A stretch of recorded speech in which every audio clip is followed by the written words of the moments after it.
আসসালামু আলাইকুম। আশা করছি যে যেখান থেকে দেখছেন অনেক অনেক ভালো আছেন, সুস্থ আছেন। সবাইকে অনেক অনেক নতুন বছরের শুভেচ্ছা। নতুন বছরে এটাই আমার প্রথম ভিডিও, তাই আজ নিয়ে এলাম রসগোল্লার রেসিপি। নতুন বছর মিষ্টি মুখ হবে না তা তো ভাবাই যায় না, তাই আমি মিষ্টি দিয়েই শুরু করলাম। আমার চ্যানেলে আগে থেকেই একটা রসগোল্লার ভিডিও রয়েছে, তবে অনেকের রিকোয়েস্টে আমি এই ভিডিওটা নিয়ে এসেছি খুব সহজভাবে। এই ভিডিওটা তাদের জন্য যারা আমাকে রিকোয়েস্ট করেছেন খুব সহজভাবে রসগোল্লা বানানো দেখানোর জন্য, আর যারা নতুন মিষ্টি শিরাতে দিলেই ভেঙে যাচ্ছে। চলুন তাহলে শুরু করা যাক। আজকে আমি 3 লিটার দুধের মিষ্টি তৈরি করব। ছানার ভিডিও যেহেতু আমার চ্যানেলে রয়েছে, তাই আর ছানার ভিডিওটা দেখালাম না। আমার পছন্দের ছানা কাটা হচ্ছে টক দই দিয়ে। আজকে আমি টক দই দিয়েই ছানাটা তৈরি করেছি। যেহেতু রসগোল্লা তৈরি করব, ছানাটা অবশ্যই খুব নরম আর সফট হতে হবে, তাই আমি দই দিয়েই ছানাটা কেটে নিয়েছি। তবে রসগোল্লার বদলে স্পঞ্জ মিষ্টি হলে ভিনেগার অথবা লেবুর রস দিয়েও বানানো যেত। এখানে শুধু ছানাই নিয়েছি, এবার দিয়ে দিব চিনি। আমি প্রতি লিটার ছানার জন্য দিয়ে দিব 1/2 চা চামচ চিনি। যেহেতু আমার এখানে 3 লিটার দুধের ছানা, সেই হিসেবে 1/2 চা চামচ করে মোট 1.5 চা চামচ চিনি দিব। আরেকটা জিনিস ব্যবহার করব, তা হচ্ছে সুজি। সুজিটা আমি ব্লেন্ডারে ব্লেন্ড করে একদম মিহি পাউডার করে নিয়েছি। প্রতি লিটারের জন্য 1 চা চামচ করে সুজি দিব। যেহেতু আমার এখানে 3 লিটার দুধের ছানা রয়েছে, সেই হিসেবে 3 চা চামচ সুজি দিব।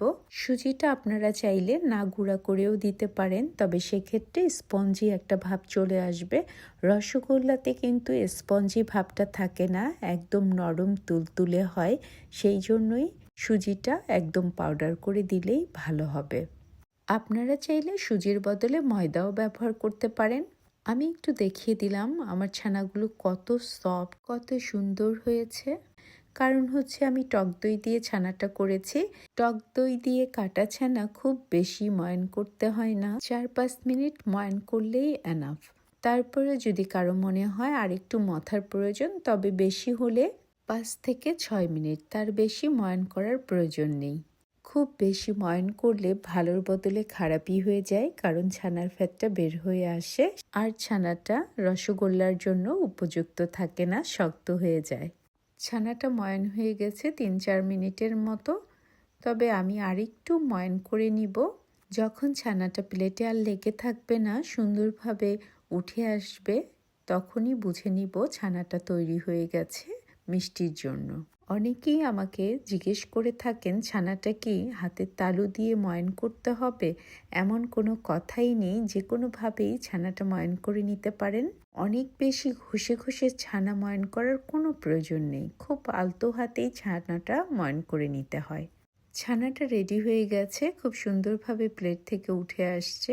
রসগোল্লা বানাতে অনেক বেশি সময়ের প্রয়োজন হয় না, শুধুমাত্র ছানাটা কেটে কোথাও হ্যাং করে রেখে পানিটা ঝরে যাওয়া পর্যন্ত অপেক্ষা করতে হয়। পুরোপুরি পানি ঝরতে 30 মিনিটের মতো সময় লাগবে। কোনোভাবেই ছানা থেকে পানিটা চিপে চিপে বের করা যাবে না। ছানাটা রেডি হয়ে গেছে, এবার আমি শেপ দিয়ে দিচ্ছি। খুব বড় বড় শেপ করব না, আজ আমি হোটেল স্টাইলেই মিডিয়াম শেপেই করে নিব। ছানাটা মথে নিতে আমার 5 মিনিটের মতো সময় লেগেছে। চেষ্টা করব মিষ্টির গায়ে যেন কোনো ক্রাক না থাকে। ছানা যদি সুন্দর সফট হয়, তবে 90% মিষ্টি এমনিতেই ভালো হয়, আর বাকি 10% ময়ান করা আর কিভাবে আমি মিষ্টিটা তৈরি করব তার উপরে নির্ভর করে। একটা মিষ্টি শেপ দেওয়া হয়ে গেছে, আমার মিষ্টিতে কোনো রকম ক্রাক নেই বা ফাটল নেই। সবগুলো মিষ্টি বানানো হয়ে গেলে একটা ভেজা নিংড়ানো কাপড় উপরে দিয়ে ঢেকে রাখবো, কারণ শিরা বানানোর জন্য। যদি খুলে রাখি ড্রাই হয়ে যাবে। আপনারা চাইলে আগে শিরাটা তৈরি করে মিষ্টির শেপ দিতে পারেন, আবার আমার মতো করেও দিতে পারেন, কোনো সমস্যাই নেই। যেভাবে যার সুবিধা সেভাবেই করে নিতে পারেন। আমি আরেকটা মিষ্টি বানিয়ে দেখিয়ে দিচ্ছি। রসগোল্লা বানানো খুবই সহজ, যে কেউ বানাতে পারে, তবে আমি কিভাবে বানাই সেটাই দেখিয়ে দিচ্ছি। মিষ্টিগুলো শিরায় দেওয়ার আগে সবগুলো মিষ্টি প্রথমেই শেপ দিয়ে নিতে হবে, একসাথে শিরাতে দিতে হবে। এভাবে করেই আমি সমস্ত মিষ্টিগুলো বানিয়ে নিব। খুব সহজভাবে আজকে আমি রসগোল্লা বানানো দেখিয়ে দিচ্ছি। সবগুলো রসগোল্লা শেপ দেওয়া হয়ে গেছে, এবার একটু দেখিয়ে দিচ্ছি কত সুন্দরভাবে সবগুলো রসগোল্লা শেপ দিয়েছি, একটাও ক্রাক নেই, পুরা একদম স্মুথভাবে রসগোল্লাগুলো হয়ে গেছে। এবার একটা ভেজা নিংড়ানো কাপড় দিয়ে ঢেকে রেখে শিরাটা তৈরি করে নিব। প্রতি লিটার দুধের ছানার জন্য 1.5 কাপ করে চিনি নিব আর পানি নিব তার ডাবল। এখানে 3 লিটার দুধের ছানার জন্য 4.5 কাপ চিনি নিয়েছি আর পানি নিয়েছি 9 কাপ। যারা একটু মিষ্টি বেশি খান সেক্ষেত্রে 7.5 কাপ পানি নেবেন। মিষ্টিটা আপনারা আপনাদের স্বাদ মতোই কম বেশি করে দিতে পারেন। বাড়িতে মিষ্টি বানানোর এটাই একটা বড় সুবিধা, পছন্দ মতো মিষ্টিটা কমিয়ে বাড়িয়ে দেওয়া যায়। শিরার মধ্যে আমি কোনো রকম সাদা এলাচ বা অন্য কোনো কিছুই দিব না, আপনাদের পছন্দ হলে আপনারা দিতে পারেন। বাংলাদেশের মিষ্টির দোকানগুলোতে রসগোল্লা বানাতে কোনো রকম সাদা এলাচ ব্যবহার করে না, তবে আমরা কেউ কেউ পছন্দ করি, ব্যবহার করি। কিন্তু আবার কলকাতার মিষ্টির দোকানগুলোতে সাদা এলাচ গুঁড়া করে ছানার সাথে মিশিয়ে মিষ্টি বানানো হয়। কলকাতার রসগোল্লাতে সাদা এলাচের একটা স্মেল পাওয়া যায়। দুটোর স্বাদ দুরকম, আমার কাছে দুটো দুরকমই ভালো লাগে, তবে আজকে আমি আমার দেশের স্টাইলেই তৈরি করছি। চিনিটা গলে গেলে একটু ঢেকে দিব, যখন পানিতে একটু হালকা বুদবুদ চলে আসবে, বলক আসার একটু আগে মিষ্টিগুলো দিয়ে দিব, তাতে করে বলকের সাথেই মিষ্টিগুলো ফুলে উঠবে। পুরোপুরি চিনিটা গলে গেছে, এবার আমি একটু ঢেকে দিব কিছুক্ষণের জন্য। শিরাতে বুদবুদ চলে এসেছে, একটু পরে বলক চলে আসবে, এবার মিষ্টিগুলো একে একে দিয়ে দিব। কেউ যদি খুব বেশি মিষ্টি পছন্দ করেন সেক্ষেত্রে 2 রকম শিরা তৈরি করে নিতে হবে, একটা হচ্ছে পাতলা আর একটা হচ্ছে ঘন। প্রথমে পাতলা শিরাতে মিষ্টিটা বয়েল করে নিয়ে সরাসরি গরম শিরাতে ডুবিয়ে দিবেন, তাহলে মিষ্টিটা শক্ত হবে না। সবগুলো মিষ্টি দেওয়া হয়ে গেছে, এবার ঢেকে দিব। ঢাকনার মধ্যে যে ফুটাগুলো আছে সেগুলো আমি টিস্যুর সাহায্যে বন্ধ করে নিয়েছি।